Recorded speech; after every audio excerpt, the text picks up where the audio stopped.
안녕하세요. 저는 항상 제 일상 속에서 사연 채널을 틀어놓으며 지내는 여자입니다. 제 시부모님께서는 재혼 부부이셨답니다. 사연이 좀 있었는데요. 남편의 생모 되시는 분께서 옛날에 집을 나가셨다고 했어요. 어린 자식들을 놔둔 채로 말입니다. 요즘이라고 해도 난리가 날 일이었는데 그 당시였으니 어떻게 자기가 낳은 새끼들을 두고 집을 나갈 수가 있느냐며 그렇게 모성애가 없는 여자가 있을 수는 있는 법이냐며 주변에서 난리가 났었고 아주 천인공노할 일이라며 모두가 혀를 차고 손가락질을 해댔다고 합니다. 남편의 생모가 왜 집을 나갔는가 하면 바람이 나셔서 그랬습니다. 생계를 위해 가족들을 위해서 부동산 일을 배워보겠다고 처음에는 그러셨다네요. 물론 처음의 의도는 정녕 순수하셨을 거예요. 하지만 부동산 일을 가르쳐주던 남자하고 눈이 맞아버리는 것은 예상에 없던 바였고요. 그 남자하고 단둘이 여기저기를 다니며 땅을 보고 건물을 보던 남편의 생모는 어느샌가 마음이 머나먼 콩밭에 가 있었습니다. 그러더니 어느 날 가출을 해버리셨던 거예요. 그 남자하고 사랑의 도피를 떠나셨습니다. 그래서 내가 한순간에 엄마 없는 아이가 되어버렸지. 우리 누나가 그때부터 엄마의 역할까지 같이 해주면서 그러고 살았어. 남편에게는 누나가 한 명 있습니다. 남매가 나이 터울이 좀 있어서 5살 차이인데요. 어렸을 때는 여자애들이 더 먼저 성숙해지고 생각이 깊어지기도 하잖아요. 그래서인지 장녀가 그때부터는 든든한 누나의 역할을 톡톡히 해내면서 가끔은 엄마처럼 그렇게 살았다고 하네요. 철이 일찍 든 것이었죠. 그 덕에 시아버지께서 한시름 덜 수 있었을 겁니다. 그때 당시 시아버지께서는 낮과 밤을 가리지 않고 열심히 한창 일을 다니시던 시절이었는데 더 나은 미래를 위해서 처자식만 바라보며 그렇게 피와 땀을 흘리며 일을 다니고 계셨던 시아버지의 입장에서 아내가 바람이나 자식들을 내팽개치고 가출을 해버린 전대미문의 사건은 그냥 살고 싶어지지 않는 충격이었습니다. 남자 혼자 어떻게 자식들을 키워내나 싶어서 눈앞이 캄캄해졌다고 하시더라고요. 밖에 나가서 돈은 어찌저찌 벌어올 수 있으나 집안에서 자식들을 어찌 돌보고 보살피고 챙겨야 할지 그건 시아버지께서 잘 알 수 없는 영역이었습니다. 그러니 일찍 철이 들어버린 장녀의 묵묵한 맹활약이 얼마나 기특하고 대견해 보였겠나요? 든든한 장녀, 그러니까 제 시누이는 자잘한 사과 한 번을 안 치는 것은 물론이고 매사에 힘들다 어쩐다 하는 소리를 전혀 안 하는 자식이었다고 합니다. 그러더니 자기 힘으로 전문대학교에 들어가서 학비까지 알아서 싹 다 충당을 하고 일찍 취업까지 잘 해냈죠. 이런 사람은 대개 사치와 낭비 같은 것과는 담을 쌓고 살죠. 시누이는 절약과 저축의 귀재였습니다. 돈을 허투루 쓰는 법이 없었고 알뜰살뜰 모아다가 저축하기를 즐겨야 했으며 하나뿐인 자기 동생을 위해서는 학비 지원을 아끼지 않는 살신성인의 누나이기도 하였죠. 진심으로 누나이자 엄마였던 거예요. 그런 시누이는 결혼을 좀 일찍 한 편이었는데 25살에 유부녀가 되었습니다. 뱃속에 아이가 생겨서 혼전 임신인 경우였다고 하네요. 그렇지만 원래도 결혼을 전제로 교제를 하던 사이였기 때문에 당시에 우왕좌왕하지는 않았다고 하고 곧바로 결혼 준비에 돌입하였다는 후문입니다. 결혼을 약속하고서 만나왔던 사이임에도 상대를 제대로 알기란 쉽지 않았나 봐요.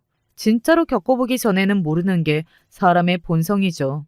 심해부가 연애 시절에는 안 그랬었는데 결혼하고 살다 보니까 그렇게나 술버릇이 나쁜 게 드러났다고 합니다. 술만 몸에 들어갔다 하면 사람이 아니라 개가 되었다네요.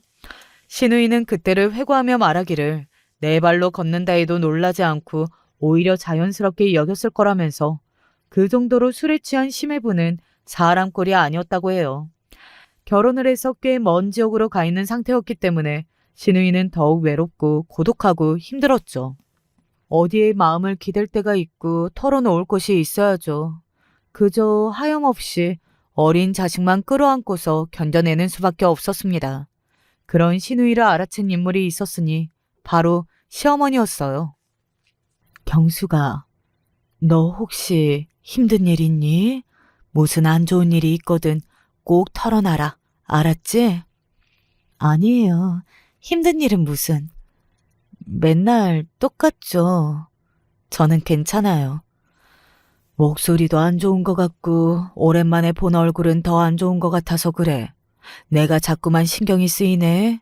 그러니까 무슨 일이 있거든 꼭 말을 해줬으면 좋겠다. 응? 저기 그게 사실은 제가 그동안 좀 힘들기는 했어요.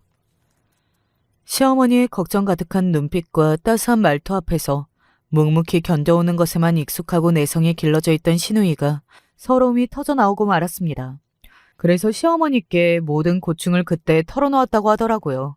시어머니께서 신우이를 알아주시고 보듬어 주시고 지지를 보내주셨습니다. 무조건적으로 편을 들어주셨고요. 그 덕에 신우이가 힘을 얻고 기운을 차릴 수 있었다고 해요. 그 이전까지는 반복되는 괴로운 일상 속에서 신우이는 한껏 절여진 채 좀처럼 앞으로 나아가고 변화할 힘을 얻지 못한 상태였거든요. 계속 나빠지기만 할 뿐이었죠. 그런 신우이를 시어머니께서 힘껏 절망의 구렁텅이에서 위로 끌어올려 주셨던 셈입니다. 자기 목소리를 들어주고 자기 편을 들어주는 무조건적인 존재가 단 하나 있는 것만으로도 모든 것이 달라진다고 신우이가 그렇게 말을 하더라고요.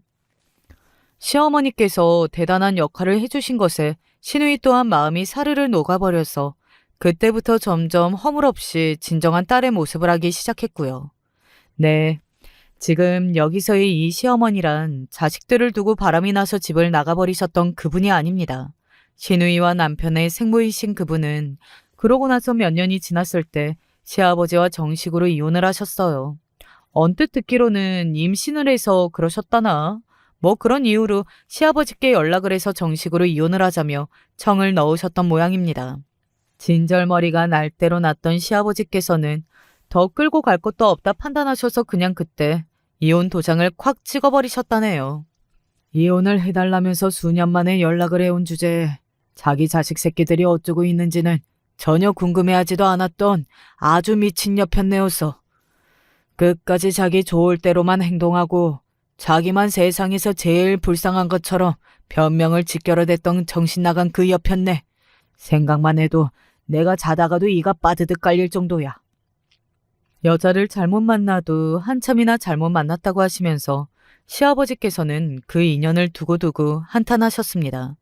또한 당신의 처가, 즉 제 남편에게는 외가인 그 집안하고 개싸움을 벌이셨거든요. 시아버지의 표현을 빌려 그 집안을 요약하자면 콩 심은 데 콩나고 팥 심은 데 팥난다였습니다. 알만하죠. 아무튼 징그러워서 치가 떨리는 인연을 막판에 개싸움까지 벌이시며 정리하신 시아버지께서는 긴 인생을 두고 누군가를 새로 만나고 싶다는 바람과 또 이상한 인연을 만나서 신세를 망칠까봐 두렵다는 걱정을 안고 사셨죠. 그러다가 시어머니를 만나셨던 거예요. 시어머니 또한 시아버지가 두 번째 결혼이었는데 일전에 사별을 겪으신 바 있었습니다. 시집 가시고 딱 1년 만에 교통사고로 사별을 겪으셨던 것이죠. 충격으로 유산을 하셨고요. 따라서 시어머니께 당신의 배로 낳은 자식은 없습니다. 마음씨 넓고 천성이 차분하신 시어머니께서는 당신의 첫 시댁 사람들과도 그 이후로도 잘 지냈다고 하네요. 그래서 자꾸만 새로 남자 좀 만나라는 성화를 첫 시댁 사람들로부터 들으셨고요. 그럼에도 쉽게 누군가를 안 만나며 조용히 흐르는 세월에 몸을 맡겨온 시어머니셨으나 시아버지를 만나 재혼을 하게 되셨습니다. 가슴으로 낳은 두 자식이 생겼고요. 그때 당시 남편이 고등학교에 재학 중이었어요. 신우이는 이제 막 취업을 해낸 상태였죠. 남편이 살갑고 착하고 이런 성격은 못 됩니다. 더군다나 멋쩍기 그지없을 고등학교 시절이었으니 계모와 어떻게 쉬이 가까워질 수 있었겠나요. 신우이 또한 전문대를 졸업하자마자 취업을 해서 정신없고 바쁘기만 하였고요. 어딘가 어색하고 형식적인 관계, 그것이 바로 시어머니와 두 자식들 간의 관계였습니다. 그러다가 시간이 더 흘러서 신우이가 결혼 생활이 힘들어하고 있을 때 시어머니께서 따스한 손길을 내밀어 주셨고 그때부터 변화가 시작되었던 거예요.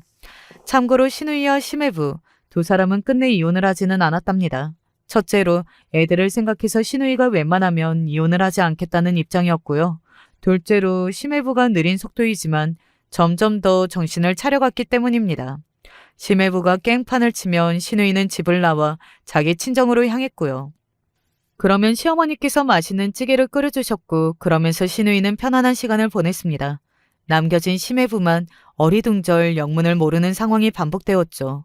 묵묵히 참고만 살던 여자가 자기 친정으로 홀라당 가버리기 시작하더니 이제는 자기 친정을 의지하며 여유로운 태도를 보이니까 심해부 입장에서는 이러다가 진짜로 내가 버림받겠다 싶어졌던 거예요.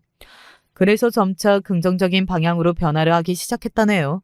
시아버지께서는 당신의 대견한 장녀가 그동안 힘들게 소가리를 하며 지내왔다는 걸 뒤늦게 아시고 무척이나 미안해하셨다고 합니다.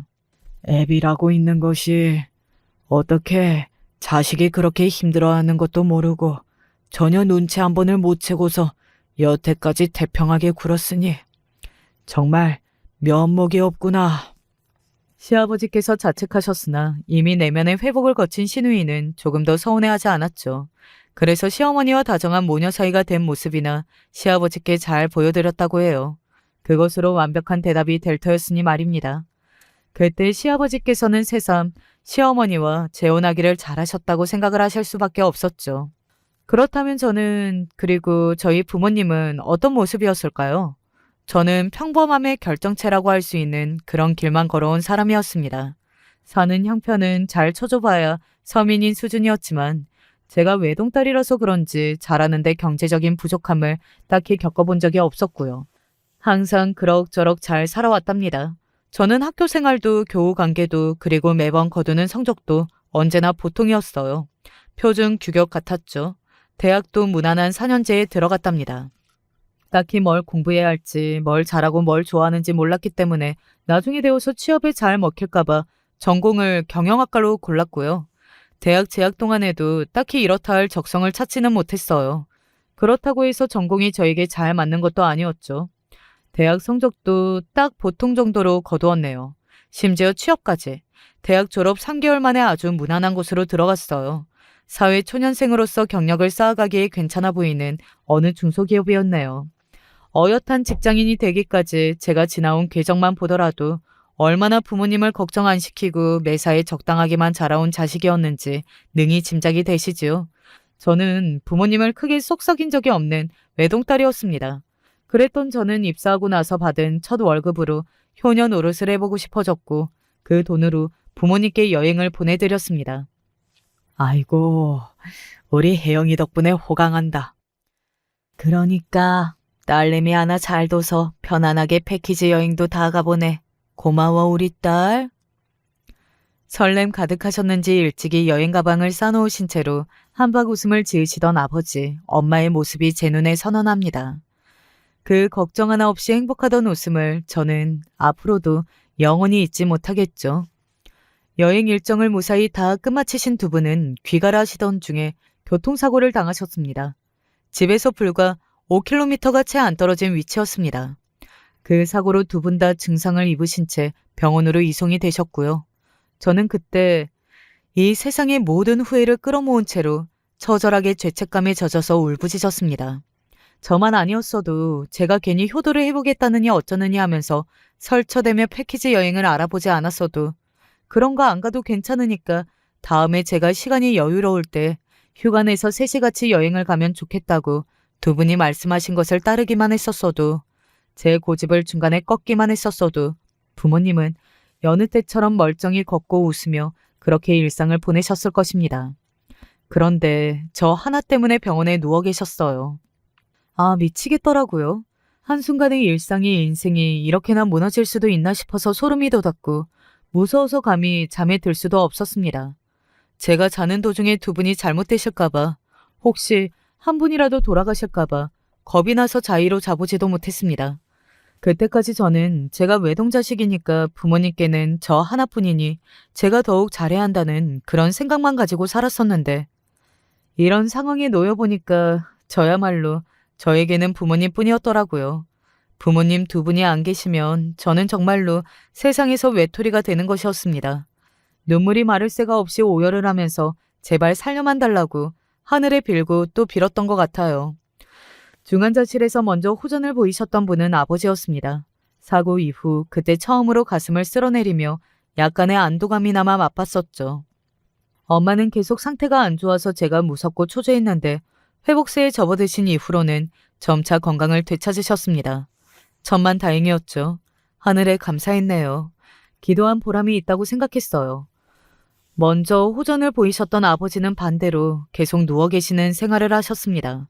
사고가 났던 때로부터 1년, 이제 엄마는 힘겹게나마 당신 스스로 일상생활을 보내실 수 있었으나 아버지는 누군가의 도움이 없으면 어려웠습니다. 혼자 거동을 못 하셨어요. 그래서 하루의 대부분을 누워있고 앉아있고 가만히 그렇게 보내셨죠. 그 옆에는 엄마가 딱 붙어 계셨고요. 혜영아, 너무 걱정 마라. 엄마가 네 아버지 잘 돌보고 있어.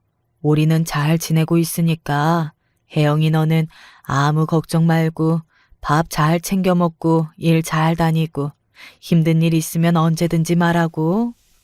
그 무렵 집에 전화를 할 때마다 저는 눈물을 훔쳤던 것 같습니다. 끝도 없이 죄송스러워서요.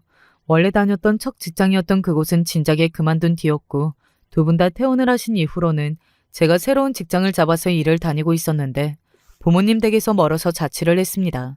그래도 그곳이 연봉도 잘 쳐주고 경력을 쌓기 에도 좋았거든요. 미래를 내다보고 그런 선택을 한 저를 부모님은 지지해 주셨으며 제가 힘들까봐 온통 그 걱정뿐이셨습니다. 엄마는 당신의 몸도 썩 좋지 못하면서 아버지까지 보시느라 그게 얼마나 힘드실까 싶어서 그 생각을 할 때면 저는 하루에도 몇 번씩 일을 하다가도 깊은 한숨이 나왔습니다. 단 한 번도 제 탓을 하지 않으신 부모님의 모습만 생각하면 눈물이 날 것만 같았죠. 더욱 슬픈 점은 제가 부모님이 늦게 보신 자식입니다. 제가 외동이자 늦둥이였던 거예요. 그런 자식이 다 커서 이제 직장까지 잡아서 참 좋아하셨을 텐데 이제 두 분께 편안한 노후를 안겨드릴 순서만 남아있었는데 제가 그걸 다 망쳐버 놓았습니다. 저 때문에 그렇게 되신 건데 부모님은 도리어 저를 고생시키게 돼서 미안하다고 하셨습니다. 우울하고 괴롭고 힘들었으나 부모님의 심정만 할까 싶어서 이를 악물고서 살았습니다. 감히 제 입에서 힘들다는 투정이 나올 수는 없다고 생각이었습니다. 저는 그럴 자격이 없는 것만 같았어요. 그래서 그때부터 꾹 참고 인내하고 묵묵히 견디는 연습을 하면서 그게 습관이 되어갔죠. 두 분은 저에게 언젠가부터 결혼을 얼른 했으면 좋겠다는 뜻을 내비치셨습니다. 제가 결혼 생각 없이 두 분을 걱정하고 앞으로 두 분을 부양해야 한다는 그런 생각에만 사로잡혀서 살고 있는 걸 너무나도 잘 꿰뚫어 보셨던 거예요. 혜영아, 네가 짝을 만나서 결혼도 하고 자식도 낳고 그래야 우리 마음이 좀 편해질 것 같아. 엄마, 짝이 있어야 결혼을 하죠. 별로 생각 없어요. 생각이 있어야 짝이 생기는 법이야. 생각이 없는 사람한테 어떻게 짝이 생기겠어? 우리 딸이 얼른 평생 의지가 되는 인연을 만나서 그렇게 서로 기대면서 살았으면 좋겠어. 알았어요. 혹시나 누가 생기거든 결혼을 진지하게 고려해 볼게요. 절대로 그냥 빈말로 이러는 거 아니니까. 좋은 상대가 있으면 무조건 결혼을 해, 응? 혜영아, 엄마하고 아버지가 없으면 너는 혼자잖아. 우리 딸이 혼자 남겨지는 거 그거 너무 생각만 해도 안쓰럽고 힘들어서 그래. 두 분이 계속 제 곁에 계셔주시면 되죠. 그래 주시면 되잖아요. 우리 착한 딸이 부모 걱정 때문에 일부러 결혼도 계속 안 하고서 이러고 있는 걸까봐 그게 얼마나 신경이 쓰이고 미안한지 몰라. 솔직히 나이가 차면서 주변으로부터 결혼 질문도 서서히 받게 되었고 저도 아예 고민을 안 해본 것은 아니었으나 부모님이 우선이었기에 결혼은 무조건 뒷전으로 밀어두며 생각을 안 하게 되었던 것은 맞았습니다. 그런데 이런 저의 마음이 부모님께서는 또 다른 염려이며 부담이었을지도 모른다고 생각을 하니까 착잡하더라고요. 그러던 중에 직장 상사분께 이런저런 이야기를 들었는데 그분이 저보다 7살 많은 여성분이셨으나 아직 결혼 전이었고 딱히 생각도 없으셨거든요. 만나시는 분은 있는데 결혼 생각은 없다고 하셨어요. 그분은 자리도 잡았고 연봉도 많이 받고 계셨고 심지어 집안도 여유가 좀 있는 편이었어요. 그럼에도 단지 아직 결혼을 안 했다는 이유로 가족들로부터 걱정을 사고 계신 입장이라고 했습니다. 결혼을 하기 전에는 완전한 독립을 한 자식이 아닌 것으로 자신이 그렇게 여겨지고 있는 것 같다면서 한숨을 쉬시더라고요. 그 소리를 듣는데 왠지 양쪽이 다 공감이 갔어요. 그러면서 경제적인 안정이나 다른 부수적인 것들이 저보다 더 나은 분도 저런 걱정을 하고 계신 입장인데 저희 부모님이 제 결혼 문제를 걱정하시는 건 너무 당연한 거라는 생각이 들었습니다. 부모님이 마음에 쌓여있는 무거운 짐, 그것을 덜어내기 위해서라도 제가 웬만하면 좋은 짝을 찾아서 얼른 결혼해야겠다고 싶더라고요. 납득이 된 것이었죠. 그리고 제가 손주라도 안겨드리면 부모님이 얼마나 좋아하시고 그 인생의 새로운 활력이 될까 싶어서 그런 기대도 있었고요. 저는 저보다 3살 연상의 남자와 1년을 만나본 후 결혼 이야기를 나누게 되었고요. 그렇게 처음 만났던 때로부터 1년 6개월여가 지나간 무렵에 결혼식을 올렸으며 부부가 되었습니다. 완전히 동정업은 아니었으나 비슷한 직군에서 일을 하던 남편이었어요. 그래서 대화가 처음부터 잘 통했고요. 언뜻 무심하고 투박해 보이지만 유쾌하고 자신감 있게 말을 하는 남편의 모습에 끌렸었죠. 또한 저희 부모님의 사정을 너무 유난스럽게 받아들이지 않고 자연스레 여기는 모습이 호감이었고요. 마치 살다 보면 그런 일이 당연히 일어날 수도 있다는 식으로 그저 자연스러운 반응이었어요. 아마 남편 본인도 부모의 이혼과 재혼이라는 큰일을 겪어서 아무래도 무던한 자세를 가지게 된 것이 아닐까 싶었습니다. 그리고 저는 진중해 보이는 시누이가 마음에 들었거든요. 남들은 결혼하면 시누이하고 신경전부터 버린다느니 안 보고 사는 게 상책이라느니 그런다고 하던데 저는 반대로 남편하고 아직 결혼하기 전에 시누이를 소개받고 인사를 나눴던 자리에서부터 인간적인 호감을 느꼈습니다. 시누이도 마찬가지였는지 저한테 소탈한 태도로 잘 대해줬고요. 시아버지께서는 워낙 과묵하신 분이라 제가 대화를 많이 나눠볼 일은 없었지만 시어머니께서 해사한 그 미소만큼이나 부드럽게 대화를 잘 주도해 주시는 분이어서 제가 며느리 된 입장으로 마음이 놓였던 것 같습니다. 신혼집은 시댁에서 차로 40분 정도 걸리는 거리였고요. 종종 시부모님을 찾아뵙는 정도였고 안부 연락은 그것보다는 좀 더 자주 드렸던 것 같아요. 지낼수록 시부모님 두 분 다 무던하신 분들이라고 느껴져서 제가 부담이 없었네요. 아무래도 시댁보다 친정에 더 신경이 쏠릴 수밖에 없는 저의 입장을 두 분은 너무나도 잘 이해해 주시는 분들이었답니다. 남편하고의 관계는 제가 다른 신혼부부들이 어떻게 사는지 그 평균을 모르지만 그냥 적당했다고 생각해요. 결혼했다고 해서 특별히 불타오르지도 않았었고 새롭게 바뀌는 것도 없었지만 결혼 전보단 나쁘지 않았으니까요. 그럭저럭 서로가 맞춰가며 잘 살았습니다.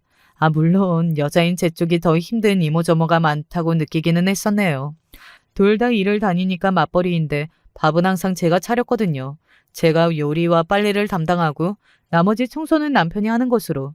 맨 처음에 집안 살림 노동을 그렇게 정했었는데 지내다 보니까 그게 안 이루어졌습니다. 불과 몇 주 만에 제가 이런저런 청소까지 다 하게 되더라고요. 대체 남편이 군대에서는 어떻게 생활한 건지 의심스러울 정도로 청소를 맡겨놓으면 뭐 하나 똑 부러지게 해놓은 법이 없었습니다. 정리정돈의 영역에서는 더 했고요. 결국 제가 건드리게 되고 2번 일을 하게 되니까 그럴 바에는 점점 제가 하는 것들이 늘어나게 되었던 거예요. 솔직히 너무 피곤해서 이게 지금 어디에 입주 가정부로 취업을 해서 살고 있는 것인지 아니면 결혼을 해서 신혼생활을 하고 있는 것인지 헷갈릴 지경이었습니다. 그런데 남편은 투덜이 대마왕이기 때문에 하나를 따지면 제가 10가지로 피곤해졌기 때문에 차라리 그럴 바에는 입을 다물고 제가 일 처리를 해버리는 게 나았죠. 저에 비해 활달하고 외향적인 것, 예민하고 세심하고 가끔은 소심하기까지 한 저와는 다르게 무심하고 매사에 대수롭지 않게 여기는 것. 남편의 그런 기질들이 처음에는 장점으로 여겨졌으나 지낼수록 단점으로 보일 때가 많아서 결혼이란 정말 힘든 것이라는 생각을 자주 했었네요. 시누이가 어째서 결혼 전에는 알 수 없는 것들이 많았다고 했는지 알 것만 같았어요. 저는 결혼 9개월 만에 임신을 했습니다. 그리고 결혼 1주년 무렵에 유산을 겪었어요. 이유를 몰랐습니다. 그냥 병원에 가봤더니 태아가 이미 모든 움직임을 멈춘 뒤라고 하였어요. 이런 경우가 생각보다 정말 흔하다고, 어쩔 수 없는 일이라고도 병원에서는 그랬지만 저는 숨이 턱 막혀오는 좌절감, 상실감, 그리고 죄책감까지 들었습니다. 귀중한 생명이 다른 엄마를 만났으면 세상에 태어났을 텐데 저 같은 엄마를 만나는 바람에 불쌍하게 세상에 빛도 보지 못한 채로 숨이 꺼진 것만 같았습니다. 제 아내는 부모님의 그때 사고 이후로 저 자신을 탓하는 모든 게 제 잘못인 것만 같은 그런 사고방식이 뿌리를 깊게 내리고 있었던 모양이더라고요. 정신이 차려지지 않았었는데 그래도 꿋꿋하게 버티는 것, 힘들다고 티를 내지 않고 계속 일을 다니는 것이 습관으로 굳어져 있었던 것만은 다행이었습니다. 그 슬픔과 괴로움 속에서도 제가 출근을 하고 일을 했으니까요. 하지만 거기까지였어요. 집에 돌아와서는 정말 손 하나 까딱할 힘이 없어서 몇 주간은 거의 멍하니 있었습니다. 가만히 있다가 눈물이 조용히 흐르기도 하였고요. 그런 자기 아내를 보면서 남편은 혀를 끌끌 찼습니다. 제가 나약해서 못 봐주겠다는 그런 소리도 얼핏 했던 것 같네요. 세상이 무너지는 것도 아닌데 왜 계속 그러고 있어? 누가 보면 애라도 죽은 줄 알겠다. 뭐? 애가 죽은 거 맞잖아. 우리 애가 죽은 게 맞는데 당신은 왜 말을 그렇게 해? 태어나지도 않았고, 아니, 그 뱃속에서도 콩알만하게 자랐던 게 전부였는데 그걸 가지고 어떻게 애라는 생각을 하냐?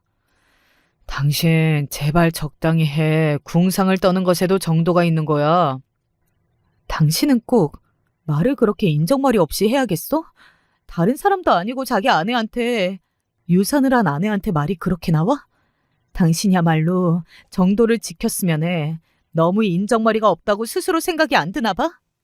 아주 본인만 잘났지. 본인만 잘났고 본인만 세상에서 최고로 슬프고 힘드느라 자기 남편이 허구한 날 라면만 끓여 먹는 것도 안 보이지? 당신이 라면 먹고 싶다고 해서 먹은 거잖아. 다른 거 먹고 싶으면 배달시켜 먹으라고 했잖아. 나가서 사 먹고 와도 좋겠다고. 내가 그랬었잖아. 누가 당신더러 라면 먹으라고 강요했어? 내가 그랬어? 밥을 차려줘야 할 사람이 안 차려주니까 내가 이러는 거잖아. 당신이 제발 양심에 좀 찔렸으면 해서 일부러 내가 궁상맞게 라면을 먹은 건데. 설마 당신은 여태까지 그런 눈치도 못 챘던 거야? 와, 이거 정말 답답하네. 일부러 라면을 먹었다고? 그럴 정성이 있으면 직접 밥을 차려 먹지 그래. 내가 밥 차리는 사람도 아닌데 내가 왜? 당신이 밥을 차려야 내가 먹지. 그놈의 밥이라는 단어, 한 글자가 그때는 왜 그렇게 듣기 싫던지요. 너무 어이가 없다 못해서 괴로운 나머지 헛구역질이 밀려왔습니다. 제가 입을 틀어막고 화장실로 향하니까 그런 제 등을 대고 남편이 피곤하다며 크게 투덜거렸어요. 땅이 꺼져라 한숨을 쉬는 소리까지 듣고 나서 변기에 대고 한참을 헛구역질하고 나니까 거울 속에 제가 눈물 범벅으로 볼품없는 꼬라지가 되어 있더군요. 무심하고 무슨 일이든 크게 연연하지 않는 것 같은 남편의 성격이 저와 상반되어서 좋은 점이 있다고 그렇게 생각했었는데 그게 아니라 온통 인정머리가 없고 자기 중심적이고 욱하는 기질이 있으며 조금도 손해를 안 보려고 하는 그런 사람이라는 걸 그제서야 깨달았습니다. 마음이 내내 아팠던 것에 이어서 이제는 머리까지 아프더라고요.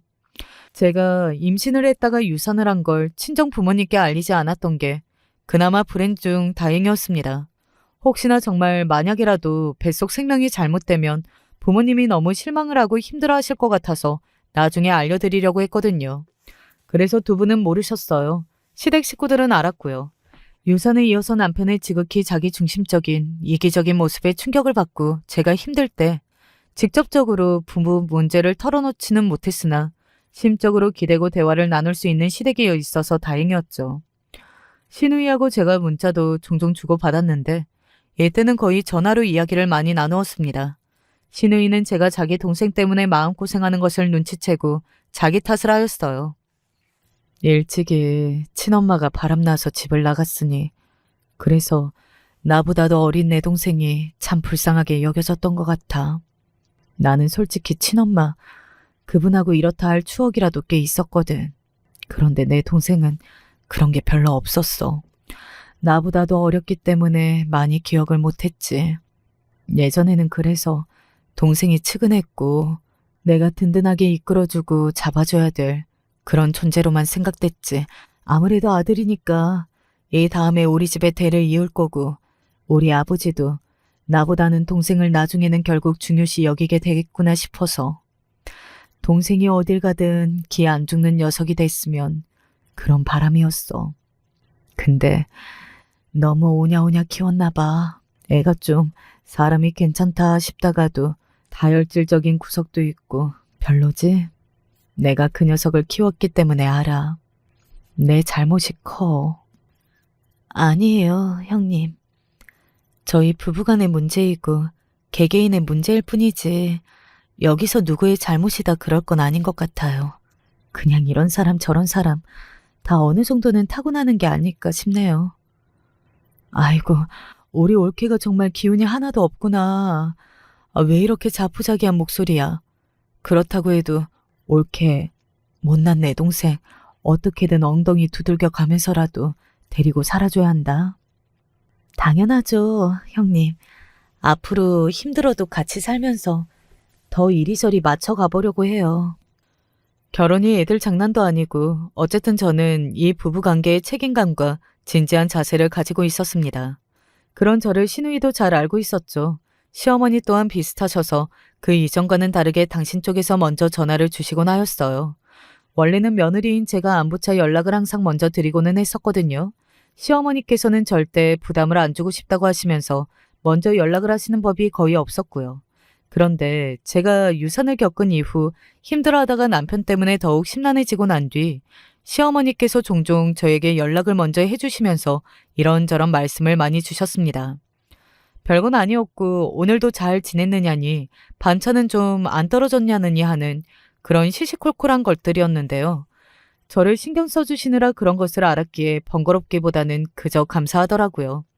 이 결혼 생활을 버티게 하는 기운이 시댁으로부터 나왔었네요. 그래서 저는 시간이 걸리더라도 남편과 천천히 관계를 회복해가면서 연애 시절처럼 그렇게 편안한 분위기 속에서 지내고 싶다는 바람이었습니다. 하지만 저와는 정반대의 생각을 남편은 가지고 있었더라고요.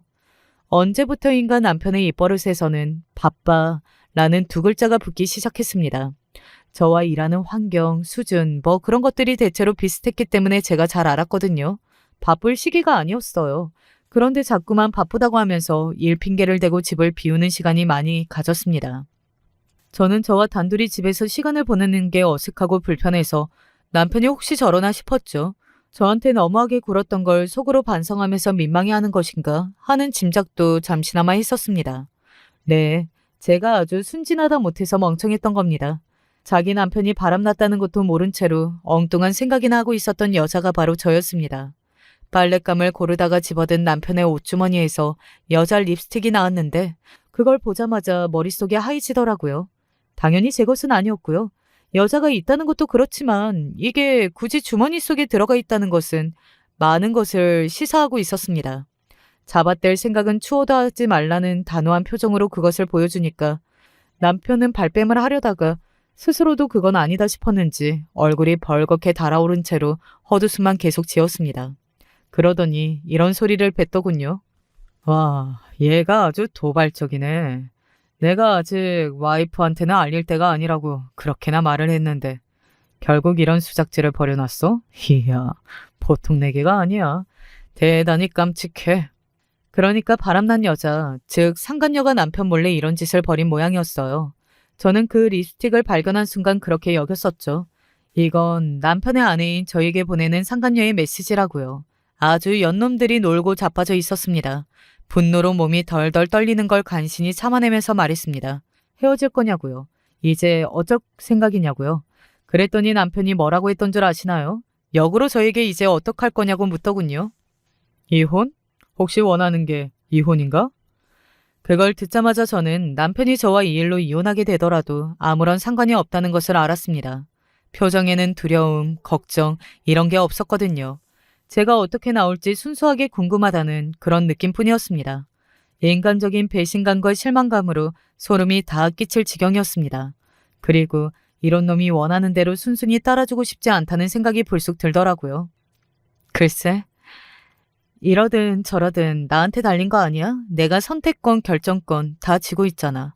당신은 죄를 지었으니 상황을 좌지우지할 수 없지. 이혼을 하든 안 하든 그건 내가 결정해. 제가 설마 이렇게 당당하고 똑부러지게 나올 줄 몰랐는지 남편은 뒤통수를 세게 얻어맞았다는 얼굴이 되었어요. 말문이 막혀서 어쩔 줄 모르더군요. 저를 얼마나 우습게 보았으면 저럴까 싶어서 속이 쓰라리기도 했고 약간은 통쾌하기도 했습니다. 도통약을 먹으면서 또 꾸역꾸역 출근을 하는 제 모습이 씁쓸하기도 하던 며칠 뒤의 일이었습니다. 남편과 그간 냉전 상태로 대화를 안 했는데 뭔가 결단을 내린 모양인지 저보고 얘기 좀 하자고 하더군요. 무슨 개소리를 하려나 싶어서 그러자고 했죠. 그런데 예상한 것보다 훨씬 더 개소리를 듣고 말았습니다. 저에게 대뜸 상간녀와 놀러가서 찍은 사진을 보여주었고요. 당신이 봐도 잘 어울리는 항상이지? 뭐라고? 지금 미쳤어? 술 마신 거야?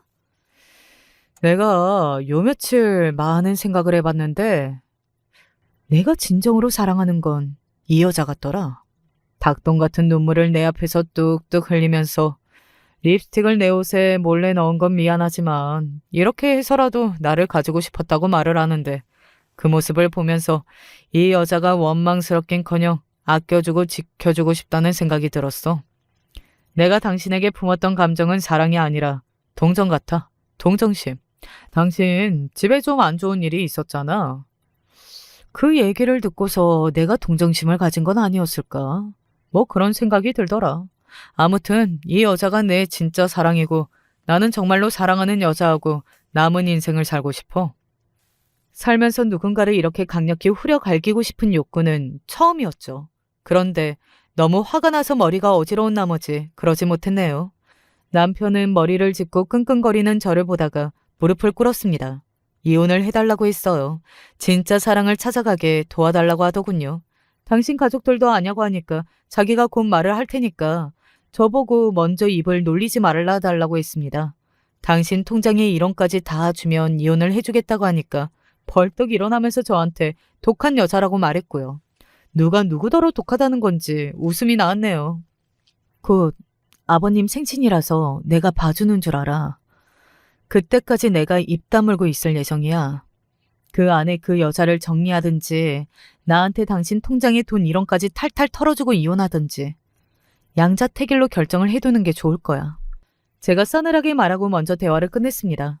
남편은 자기 뜻대로 안 풀렸다는 것에 기분이 나쁜 모양이었고요. 아니 그것보다는 제가 상황을 주도하고 지시를 내리고 있다는 것에 모멸감을 느꼈을지도 모르겠습니다. 그 이전까지는 제가 조용히 다 맞춰주고 다 희생하는 역할이었으니까요. 처음에는 몰랐으나 같이 부부로 살면서 알게 된 남편의 특징 중 하나는 다분히 충동적인 성향이라는 것이었습니다. 갑자기 돌발적으로 언행을 할 때가 있었죠. 약간 청개구리 같이 구는 모습도 있었고요. 그래서 저는 어쩌면 그 상간녀와 바람을 피운 건 피운 거지만 이혼으로 갑자기 얘기가 치닫게 된 것은 남편이 충동적으로 그리 굴고 있을 뿐이라는 생각이 조금 들었습니다. 생각지도 못했던 순간에 저한테 바람이 들통나고 상간녀가 눈물을 보이며 이혼을 종용하고 그러자 남편은 이참에 새로운 사랑을 찾아 떠나는 남자가 한번 되어 보이고 싶어졌던 것입니다. 제 생각은 이랬어요. 그런데 설마 남편의 이런 충동적인 기질이 상상하지도 못한 장면을 만들어낼 줄은 몰랐습니다. 시아버지의 생신날이었어요. 평일 수요일이라서 당일에는 시댁에서 그냥 다 같이 모여 저녁 식사나 하는 것으로 정해졌습니다. 주말에 따로 어디 나들이나 가자고 하였고요. 남편은 퇴근 후에 각자 따로 시댁에 가자고 저에게 먼저 말을 해왔어요. 아휴, 어떻게 시아버지 생신인데 아들 며느리가 같이 들어오는 모습 하나를 못 보여드리나 싶어서 솔직히 남편이 한심스러웠습니다. 그냥저냥 잘해야겠다는 생각을 하면서 부지런히 퇴근을 하자마자 시댁으로 향했네요. 제가 서둘렀는데도 손빠르신 시어머니께서는 이미 모든 준비를 다 해놓으신 상태였고요. 다 모이면 그때 상위에 차리기만 하면 되도록 다 꼼꼼하게 준비를 하셨더라고요. 멀리 사는 시누이하고 시매부가 둘 다 반차를 내고서 오전 근무만 한 뒤에 애들 데리고 시댁에 왔더라고요. 시매부는 죄 많은 사람이라 그런지 불편한 공기 속에 갇혀 있었나 봐요. 제가 오니까 무척 좋아하더라고요. 제가 그런 걸 바로 눈치채고서는 일부러 시매부한테 이런저런 대화를 많이 걸고 장단을 맞춰주었네요. 경민이는 일이 요새도 계속 바쁘다니? 퇴근은 했다니? 언제 오는지 슬슬 도착했으면 좋겠는데. 남편이 언제 오는지 시어머니께서 궁금해하셨고 시조카 애들은 빨리 냉장고에 들어가 있는 케이크를 먹고 싶다며 성화였습니다.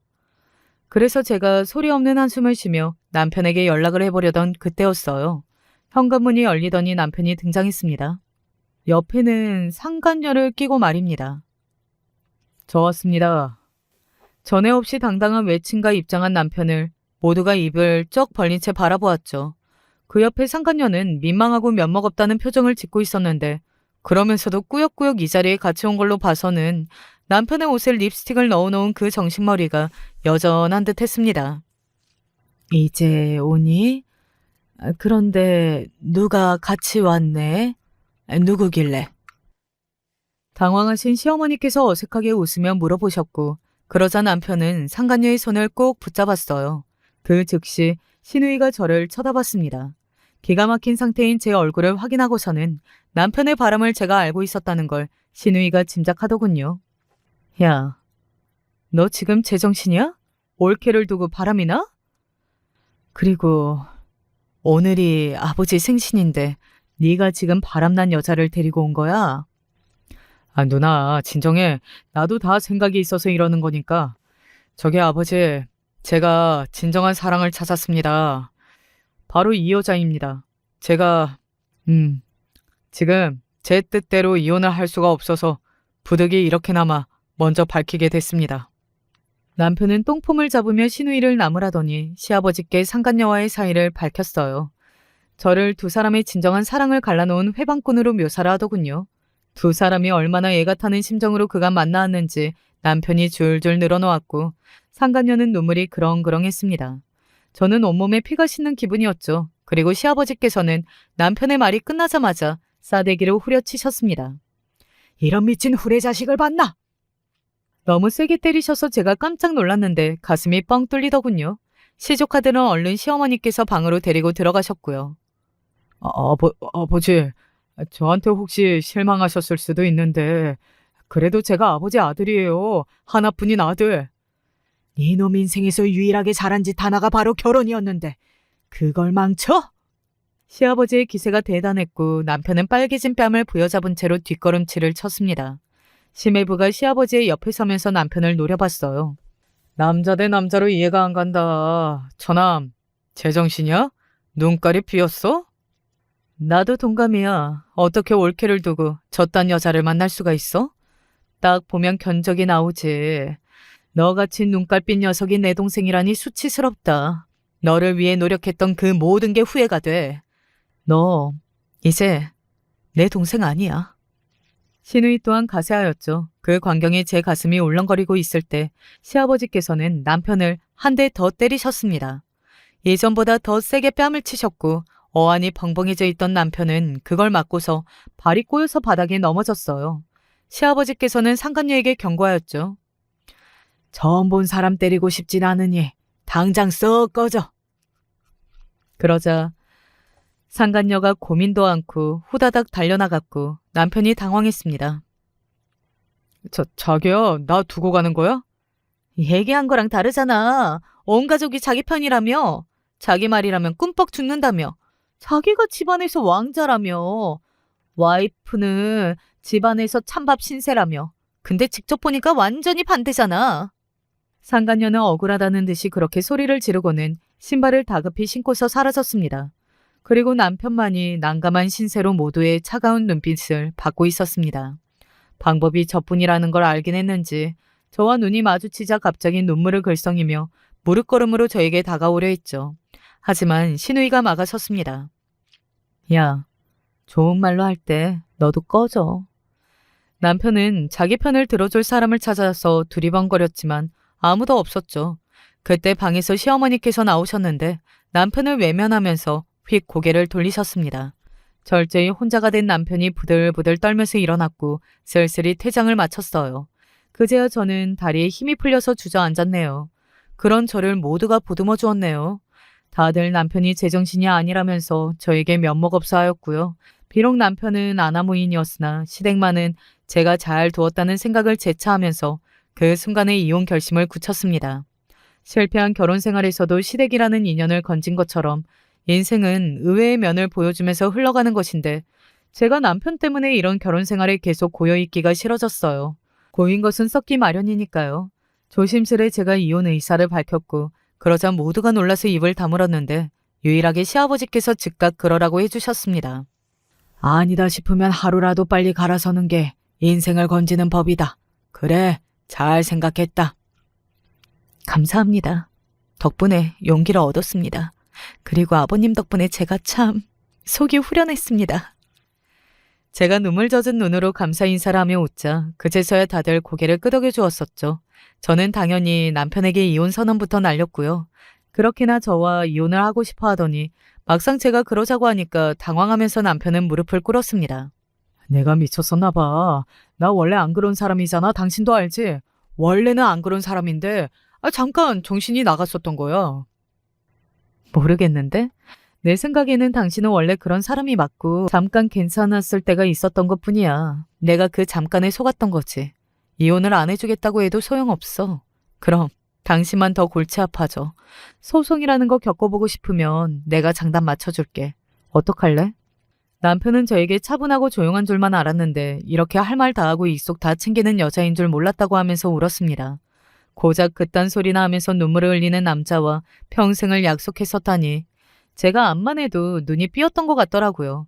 제 뱃속의 아이가 엄마가 고생하는 걸 보고 싶지 않아서 일찍 천국으로 소풍을 떠났던 것은 아니었을까 싶은 생각마저 들었습니다. 죄를 지은 쪽에서 버티는 건 한계가 있었죠. 결국 남편은 저와 이혼을 하는 수밖에 없었습니다. 부부로 지낸 시간이 길지 않았지만 그럼에도 제가 유리하게 챙길 건 다 챙기면서 이혼을 해냈고요. 시댁 식구들 덕분이라고 할 수 있었겠네요. 이혼을 하면 시댁과는 생판남이 되는 게 당연하지만 저는 그렇지 않았답니다. 시어머니께서 워낙 저를 잘 챙겨주셨고 시누이하고도 또 워낙 성격이 잘 맞아서요.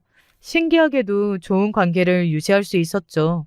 시아버지께서 워낙 당신의 전처를 징그럽게 싫어하셨는데 아들이 하필 외탁을 한 것 같다고 보신 모양입니다. 웬만하면 당신의 아들을 안 보려고 하셨죠. 집안의 기둥이 그렇게 나오니 나머지 식구들도 자연스레 그 분위기를 따라갔고요. 그래서 제 전남편은 외로운 낙동강 오리알 신세로 전락했답니다. 당연히 그 상간녀하고는 헤어진 지 오래였고요. 저와 다시 잘해보고 싶다고 설쳐댔으나 제가 미쳤다고 받아주나요? 저는 시간이 좀 흐른 뒤에 좋은 인연을 새로 만났어요. 일찍 양친을 여의고 친척들의 돌봄 아래 자라온 남자입니다. 그래서일까요? 저희 부모님을 마치 친부모님처럼 여기면서 정말 살갑게 잘해요. 그래서 제가 이혼을 겪은 것에 속상해하시던 부모님의 슬픔이 단박에 날아가 버렸답니다. 앞으로는 또 어떤 순간들이 펼쳐질지 모르겠으나 걱정하는 마음보다는 기대하는 마음으로 항상 그렇게 내일을 맞이할 거예요. 안녕하세요. 여러분, 인과응보라는 말 아시죠? 제 인생에도 그 인과응보가 실현된 일이 일어났어요. 사실은 여기 사연 채널 보니 저처럼 사이다 복수하신 분들이 꽤 많더라고요. 저도 나름대로 속 시원한 복수란 이야기가 있어서 들려드리고 싶어 사연을 보내게 되었어요. 부디 끝까지 들어주세요. 저희 시아버님은 남편이 어릴 때 일찍 돌아가셨고 어머님 혼자서 저희 남편과 도련님 이렇게 형제를 키워내셨는데요. 전 남편과 결혼하기 전 연애 시절부터 도련님도 몇 번 인사하고 잘 알고 있었고 결혼하고 같은 가족이 된 이후에도 같은 의료계 쪽이라 무난하게 잘 지냈어요.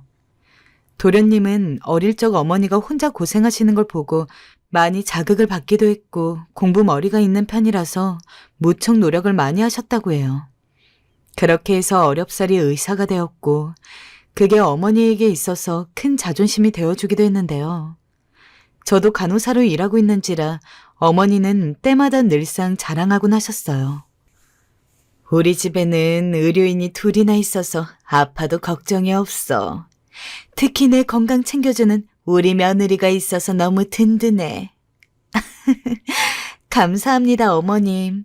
제가 앞으로 잘 챙겨드릴게요. 가끔 이런 말씀을 하실 때마다 은근 저도 보탬이 되는 것 같아서 기분이 좋더라고요. 형제들 간 사이도 좋은 편이었고 그렇게 가끔씩 가족 모임도 하고 무난하게 잘 지내왔었어요. 근데 그러던 어느 날 문제가 생기고 말았어요. 도련님이 지금의 동서와 연애를 하게 되시면서부터 뭔가가 꼬이는 것 같더라고요. 동서는 알고 보니 제가 일하는 곳 병원장님의 조카였고 의사였어요. 가끔 얼굴 낯이 있긴 했는데 그냥 그런가 보다 하고 스쳐 지나가던 사이였고요. 의사라는 것은 알고 있었는데 우연히 어떻게 이렇게 인연이 닿은 건지 저희 도련님과 만남을 시작했다는 것입니다. 그때부터 왠지 묘하게 불편하게 느껴지더라고요. 집도 꽤 잘 산다고 들었고 머리도 좋고 얼굴도 예쁘장한 편이라서 남자들이 줄을 선다는 말을 듣기는 했지만 제가 볼 때는 그다지 예뻐 보이지도 않고 거만해 보이기만 했거든요. 특히 저랑 몇 번 마주쳤을 때 은근 무시하는 듯한 눈빛이 보였던 게 생각나서 저는 여전히 마음에 들지 않았어요. 그러던 어느 날 정말 일이 생기고 말았습니다. 제가 화장실에 갔다가 나오면서 모르는 그 여자와 몸이 부딪혔는데 그 바람에 그 여자의 물건들이 떨어졌어요. 놀라서 주워주려 하니까 아이씨, 눈 좀 똑바로 뜨고 다녀야죠. 하고 말하는 겁니다. 네? 눈 좀 똑바로 뜨고 다니시라고요. 순간 너무 놀라 어버버거리는 사이 그 여자가 물건을 다 줍고 갔습니다. 정말 어처구니가 없더군요. 누가 직장에서 그런 말을 한답니까? 깡패도 아니고 눈을 획 부라리며 말하는데 저도 모르게 몸이 굳더라고요. 한참을 망설이다가 어머니에게 이 얘기를 전했어요. 어머니, 도련님 만나는 여자친구 같은 의사라고 하지만 조금 마음에 안 들어요. 실은 일이 하나 있었는데요. 뭐? 수영이 만나는 애에 대해서 네가 좀 잘 알고 있는 거냐? 그 녀석 아무리 물어도 대답을 안 해주더구나. 어서 한번 말해봐라. 어머니가 재촉하시기에 저는 좀 더 자세하게 말을 했어요.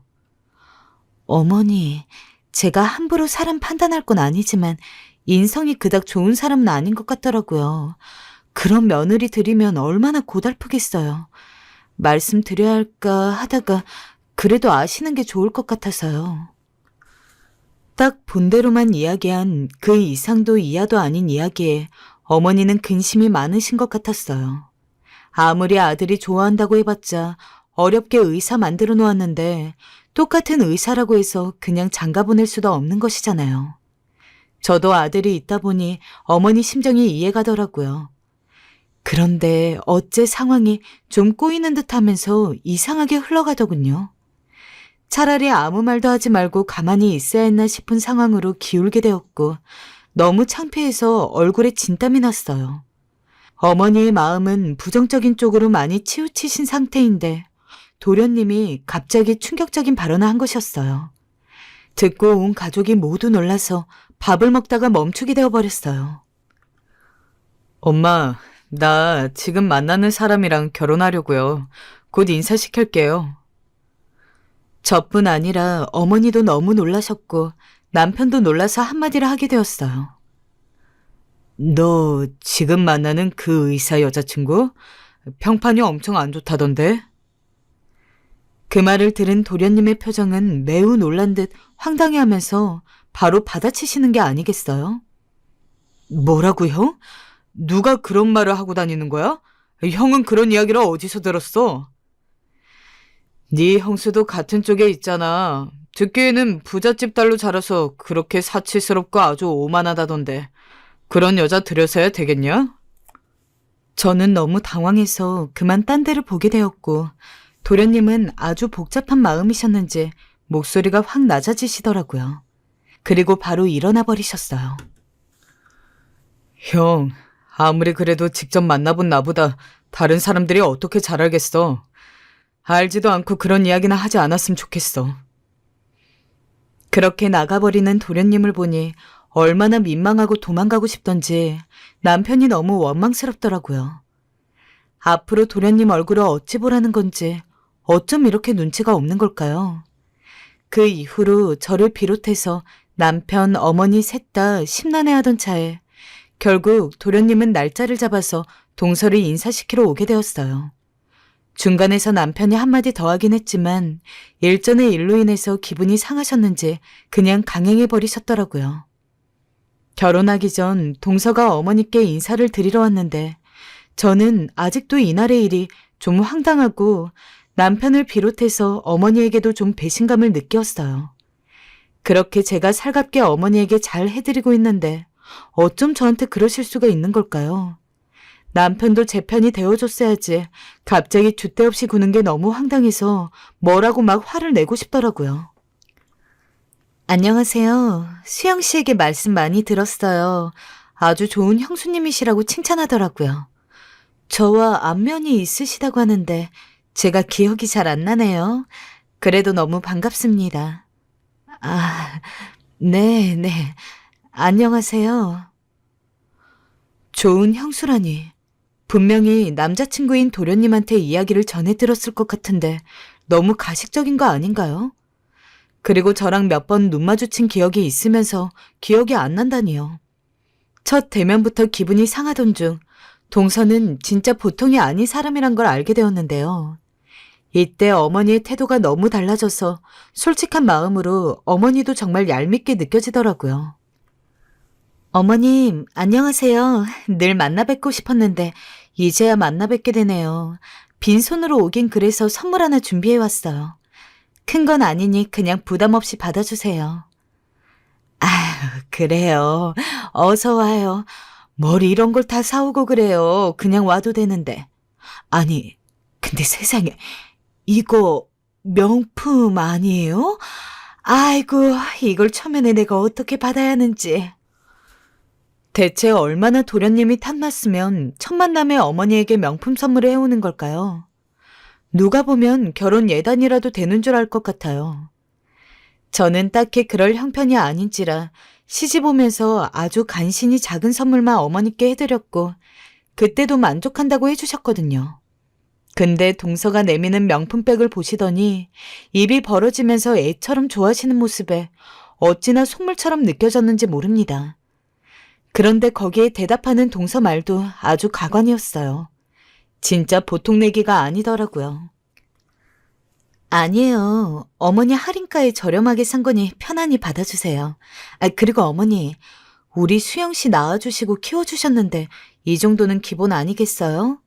부담 갖지 말고 받아주세요. 제가 더 잘할게요.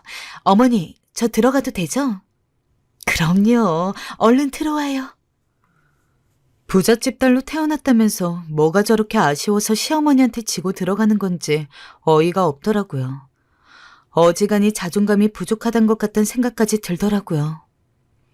아주버님, 형님, 두 분 선물도 준비했어요. 받아주세요.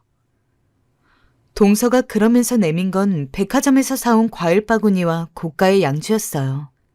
그걸 받자마자 해벌레의 입이 벌어졌고 그때부터 남편은 입이 마르도록 칭찬을 하더라고요. 아니, 이거 내가 먹고 싶었던 술인데 내가 술 좋아하는 거 어떻게 알았어요? 동생한테 들었나? 네, 들었어요. 좋아하셔서 다행이다. 사면서 안 좋아하시면 어쩌나 걱정 많이 했거든요. 형님 건 뭘 해야 할지 몰라서 그냥 과일 바구니인데 괜찮죠? 네, 그럼요. 괜찮아요. 솔직히 어이가 없었어요. 얼마나 화가 나던지요. 아무리 봐도 동서가 우리를 무시하는 게 틀림없는데 말이에요. 어머니께는 거의 1,000만 원을 호가하는 명품백을 사드렸고 우리한테는 200만 원도 안 되는 수준의 선물을 사온 게 말이 되나요? 같은 급을 사달라는 게 아니라 첫 만남의 가족들을 만나러 선물을 준비해 올 거면 비슷한 걸로 사와야 비교가 안 되는 거 아닌가요? 그것도 과일 바구니만 딱 봐도 마트에서 사온 그저 그런 거더라고요. 마치 저를 겨냥한 듯이 말입니다. 받으면서도 기분을 상하게 하다니 진짜 보통 고단수가 아니구나. 나를 제대로 먹이려고 하는구나 느껴졌어요. 그러면서 더 경악스러웠던 건 마지막에 물을 마시러 온 동서와 잠깐 단둘이 있던 적이 있는데요. 저에게 그러더군요. 아, 맞다. 그리고 형님, 생각해보니 제가 저번에 화장실에서 형님을 한번 마주친 적이 있는 것 같아요. 그때 제가 말 실수를 좀 한 것 같은데 아직도 설마 기억하시고 꽁하게 품고 있으신 거 아니죠? 제가 그땐 좀 안 좋은 일이 있어서 그랬어요. 그러니 다 잊어주세요. 저에게 눈웃음을 살살 치며 그러고 가는데 정말로 꼬리가 100개를 달린 여우 같더라고요. 하지만 절대로 둘이 결혼만은 시키지 말아야겠다고 맘먹고 있는데 세상 일이 왜 이렇게 뜻대로 안 되는지 모르겠습니다. 어머니는 완전히 동서에게 마음을 빼앗겨버리셨고 둘의 결혼은 일사천리로 진행되어 버렸어요. 그 후에도 동서는 어머니에게 퍽 잘하더라고요. 우리 새아가가 얼마나 나한테 전화를 많이 하는지 모른다. 애교도 많고 의사이고 배려도 많고. 글쎄, 오늘은 나한테 저녁을 먹으러 가자고 하는 거야. 그래서 따라갔는데 글쎄 청담동에 연예인들이 오는 그런 레스토랑이었지 뭐니? 얼마나 고급스럽던지.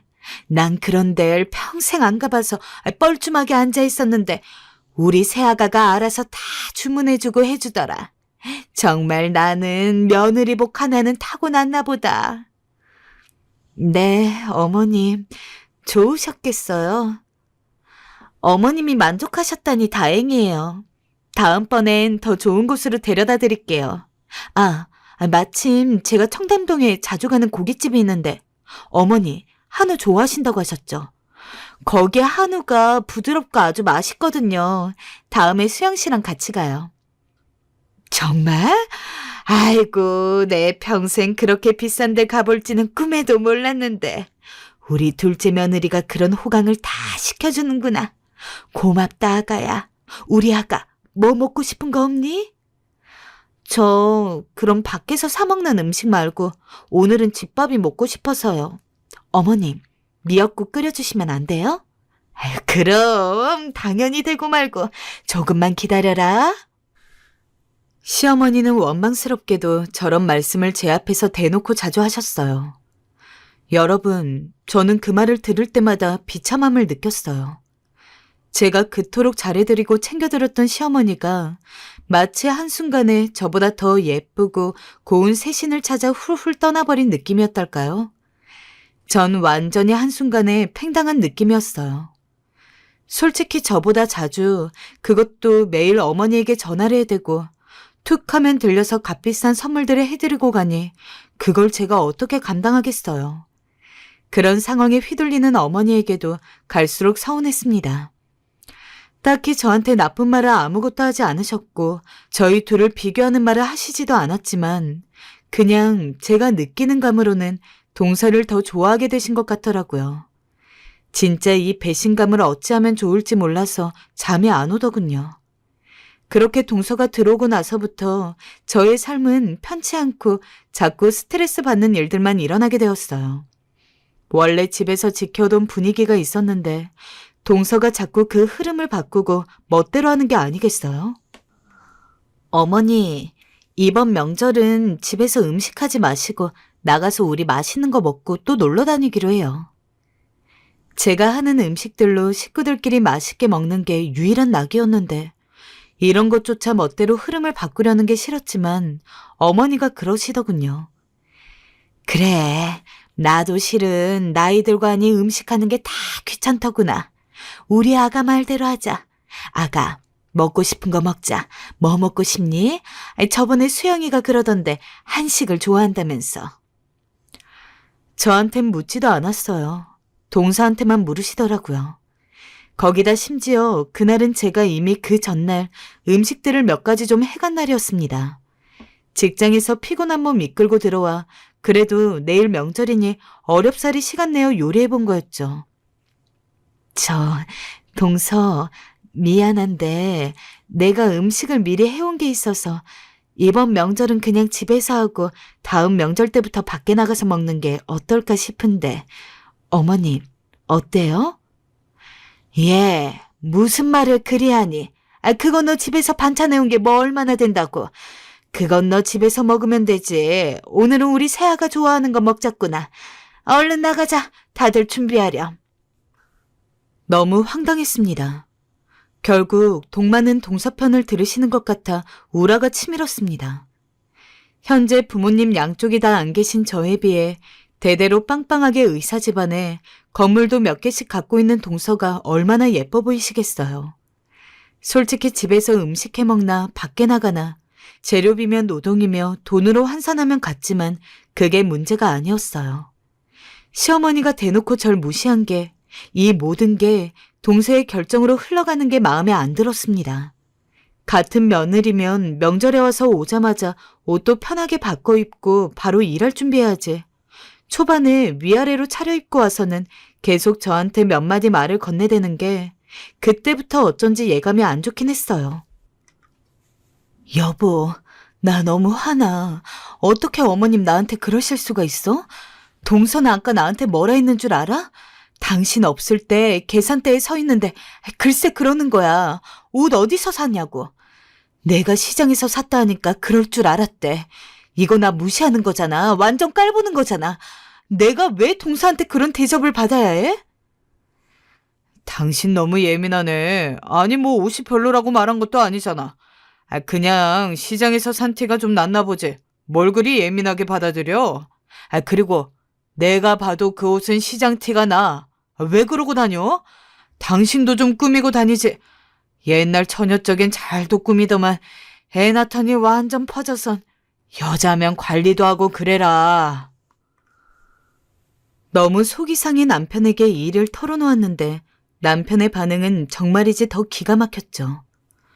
동서에게 화난 감정이 남편에게로 갔고 전 남편과 한동안 냉정기를 가져야만 했습니다.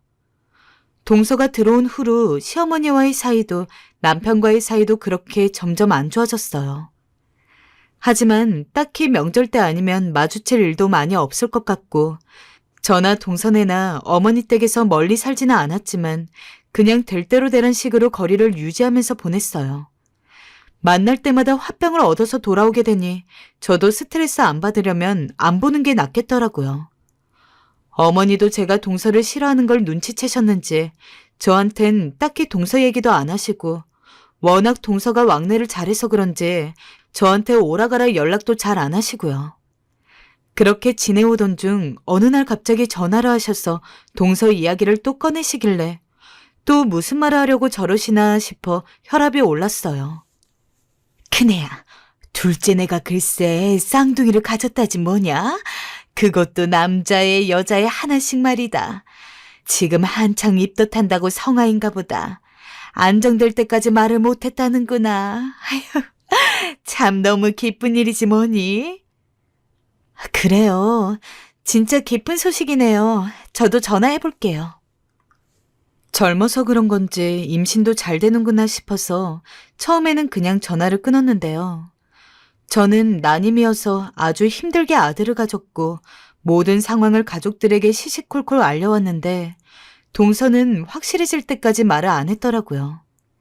딱히 문제될 것도 없는데 왜 말을 안 하고 저러고 있었는지 이해가 안 되기도 하고 그래도 윗사람한테 알릴 거면 어머니한테만 알리지 말고 형님인 저한테도 연락을 했어야지. 좀 얄밉더라고요.